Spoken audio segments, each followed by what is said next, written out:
Коста хора, аз съм Уестър и това е едно кратко видео, което ще има информация за моят канал и giveaway. Сега да променям за информацията. Така, значи за информация искам да кажа защо не качвам толкова често. Не качвам толкова често, защото, както знаете, аз се преместих в нов канал, поради причината, че не можех да качвам по-дълги клипове в 5 минути. И така е, преместих аз в нов канал, снимам. Пробвам да кача един CSGO клип, който беше 26 минути. Опитвам се и YouTube изписа грешка. Пробвам втори път, трети, четвърти, доста пъти пробвах. И грешка и не става. Така, после създаде, че програма да заснима отново някакъв клип, не по-дълъг. И той покаже грешка и не щеше. Както и да е, в момента го оправих този момент, в момента я оправих тази грешка, като изгледах така около 10-15 клипа, но както и да е, така ще имам по 2-3 клипа на ден. Казвайте в коментарите на коя игра да играя.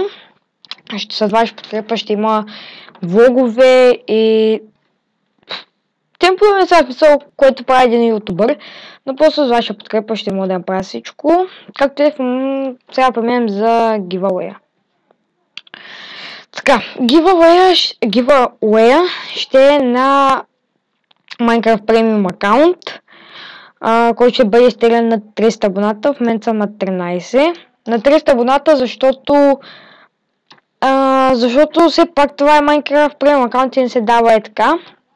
Затова 300 абоната ще бъде изтеглен. Друго, което мога да кажа за този клип, той няма точно.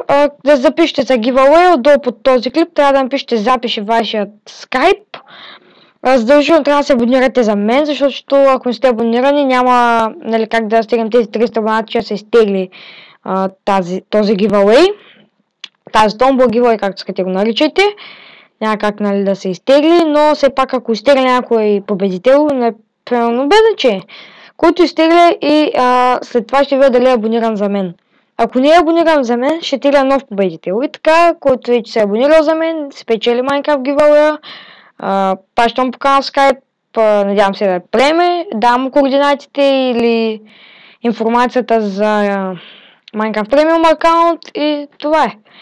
Надявам се клипът да ви е харесал и чао от мен.